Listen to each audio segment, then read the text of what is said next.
ರಾಜ್ಯ BJP ಅಧ್ಯಕ್ಷರಾದಂಥ ವಿಜಯೇಂದ್ರ ಅವರು ನಿನ್ನೆ ಬೀದರ್ಗೆ ಭೇಟಿ ನೀಡಿರುವಂಥ ಸಂದರ್ಭದಲ್ಲಿ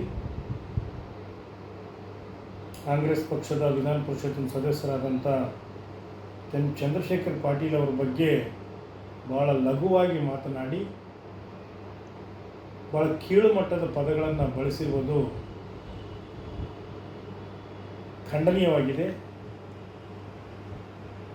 ವಿಜಯೇಂದ್ರ ಅವರು ಇನ್ನೊಬ್ಬರ ಬಗ್ಗೆ ಟೀಕೆ ಮಾಡುವಾಗ ಅದಕ್ಕಿಂತ ಮೊದಲು ತಮ್ಮ ಶಾಸಕರು BJP ಮುಖಂಡರು ಅವರ ನೈತಿಕತೆ, ಅವರ ನಡತೆ ಯಾವ ರೀತಿ ಇದೆ ಎನ್ನುವುದನ್ನು ಒಮ್ಮೆ ಅವರು ಅವಲೋಕನ ಮಾಡಿಕೊಂಡ್ರೆ ಒಳ್ಳೆಯದು. ತಮ್ಮ ತಟ್ಟೆಯಲ್ಲಿ ಹೆಗ್ಗಣ ಇಟ್ಟುಕೊಂಡು ಇನ್ನೊಬ್ಬರ ತಟ್ಟೆಯಲ್ಲಿ ನೊಣ ಹುಡುಕುತ್ತಿರುವ ವಿಜಯೇಂದ್ರ ಅವರೇ, ನಿಮಗೆ ನಿಜವಾದ ಸಾಂಸ್ಕೃತಿಕ ಕಾಳಜಿ ಇದ್ದಲ್ಲಿ, ಮೌಲ್ಯ ರಾಜಕಾರಣದ ಬಗ್ಗೆ ಗಮನ ಇದ್ದಲ್ಲಿ, ತಾವು ಏನು ಬಸವರಾಜ ಪಾಟೀಲ್ ಯತ್ನಾಳ್ ಅವರು ಏನು ಹೇಳ್ತಾ ಇದ್ದಾರೆ, ಯಾವ ರೀತಿ ಅವರು ಏಕವಚನದಲ್ಲಿ ಎಲ್ಲರನ್ನು ಸಂಬೋಧಿಸ್ತಾ ಇದ್ದಾರೆ, ಅನುಚಿತವಾಗಿ ಯಾವ ರೀತಿ ವರ್ತನೆ ಮಾಡುತ್ತಿದ್ದಾರೆ ಅನ್ನೋದನ್ನು ಸ್ವಲ್ಪ ಹಿಂದಕ್ಕೆ ಹೋಗಿ ನೋಡಿಕೊಳ್ಳ್ರಿ. ಅವರು ನಿಮ್ಮ ಬಗ್ಗೆ ಕೂಡ ಏಕವಚನದಲ್ಲಿ ಮಾತನಾಡಿದ ಉದಾಹರಣೆಗಳಿವೆ. ಇತ್ತೀಚೆಗೆ ಮುನಿರತ್ನಂ ಅವರು, ಶಾಸಕ ಮುನಿರತ್ನಂ ಅವರು ಒಕ್ಕಲಿಗ ಸಮುದಾಯದ ಬಗ್ಗೆ ಮತ್ತು ದಲಿತ ಸಮುದಾಯದ ಬಗ್ಗೆ ತೀರಾ ಕೆಳಮಟ್ಟದ ಕೀಳು ಮಟ್ಟದ ಹೇಳಿಕೆಗಳನ್ನು ನೀಡೋದ್ರ ಮುಖಾಂತರ BJP ಯಾವ ಸಂಸ್ಕೃತಿಯನ್ನು ಹೊಂದಿದೆ, BJP ನಾಯಕರ ನಡತೆ ಯಾವ ರೀತಿಯಲ್ಲಿ ಇದೆ ಅನ್ನೋದು ಭಾಳ ಸ್ಪಷ್ಟವಾಗಿ ಕಾಣ್ತಾ ಇದೆ.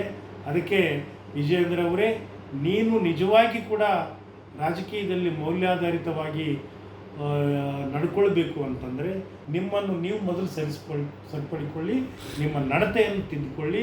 ನಿಮ್ಮ ನಾಯಕರು, ನಿಮ್ಮ ಮುಖಂಡರನ್ನು ನೀವು ಒಮ್ಮೆ ಅವರಿಗೆ ತರಬೇತಿ ನೀಡಿ ರಾಜಕಾರಣದಲ್ಲಿ ಯಾವ ರೀತಿ ನಡ್ಕೊಳ್ಬೇಕೆನ್ನುವಂಥ ಒಂದು ತರಬೇತಿಯನ್ನು ನೀಡಿ ನೀವು ಕೂಡ ಆ ತರಬೇತಿಯ ಪಡೆಯುವಂಥ ಒಂದು ಅವಶ್ಯಕತೆ ನಿಮಗಿದೆ.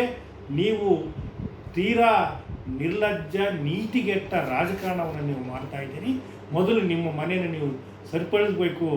ಏನು ಅವ್ರ ನಾಲಿಗೆ ಕಡಿತೀವಿ, ಇವ್ರ ನಾಲಿಗೆ ಕಟ್ ಮಾಡ್ತೀವಿ ಅಂತ ಹೇಳುವಂಥ ಒಂದು ನಾಚಿಕೆಗೆಟ್ಟ ರಾಜಕಾರಣವನ್ನು ಮಾಡೋದನ್ನು ನಿಲ್ಲಿಸಿರಿ. ಈ ಕಡೆಯವರು ಕೂಡ ಯಾರು ಕೂಡ ಬಳೆ ಹಾಕ್ಕೊಂಡಿಲ್ಲ. ಕರ್ನಾಟಕ ಪ್ರದೇಶ ಕಾಂಗ್ರೆಸ್ ಸಮಿತಿ ವತಿಯಿಂದ ಇವತ್ತು ನಿಮ್ಮ ಹೇಳಿಕೆಯನ್ನು ಖಂಡಿತವಾಗಿ ಉಗ್ರವಾಗಿ ಖಂಡನೆ ಮಾಡ್ತೇವೆ. ರಾಜಕೀಯದಲ್ಲಿ ಮೌಲ್ಯಗಳನ್ನು ನೀವು ಅಳವಡಿಸ್ಕೊಳ್ಬೇಕು ಮತ್ತು ನಿಮ್ಮ ಬಾಯಿಯನ್ನು ಶುದ್ಧವಾಗಿಟ್ಕೊಳ್ಬೇಕು. ರಾಜಕಾರಣದಲ್ಲಿ ಸಂಸ್ಕೃತಿಯ ಒಂದು ಪರಿಪಾಠವನ್ನು ಮುಂದುವರಿಸಿಕೊಂಡು ಹೋಗಬೇಕಾದರೆ ನಿಮ್ಮ ನಡತೆಯನ್ನು ತಿದ್ದುಕೊಳ್ಬೇಕೆನ್ನುವಂಥ ಹಿತವಚನವನ್ನು ನಿಮಗೆ ಹೇಳ್ತಾ, ನಿರಾಣಿ ಬಗ್ಗೆ ನೀವೇನು ಮಾಡ್ತಾ ಇದ್ದೀರಿ, ನಂತರ ನಿಮ್ಮ ಮುನಿರತ್ನಂ ಬಗ್ಗೆ ಏನು ಮಾಡ್ತಿದ್ದೀರಿ, ಮತ್ತು ಈಗ ಕೆಲವು ಮುಖಂಡರು ಈಗಾಗಲೇ ಯತ್ನಾಳ್ ಏನು ಓಪನ್ ಆಗಿ ನಿಮ್ಮ ವಿರುದ್ಧ ಮಾತಾಡ್ತಾ ಇದ್ದಾರೆ, ಅವ್ರ ಬಗ್ಗೆ ನೀವು ಏನು ವ್ಯಾಖ್ಯಾನ ಮಾಡ್ತೀರಿ, ಇವ್ರ ಬಗ್ಗೆ ಮೊದಲು ಪ್ರತಿಕ್ರಿಯೆ ನೀಡಿ ವಿಜಯೇಂದ್ರ ಅವರೇ, ಆಮೇಲೆ ಮುಂದಿನ ವಿಚಾರ.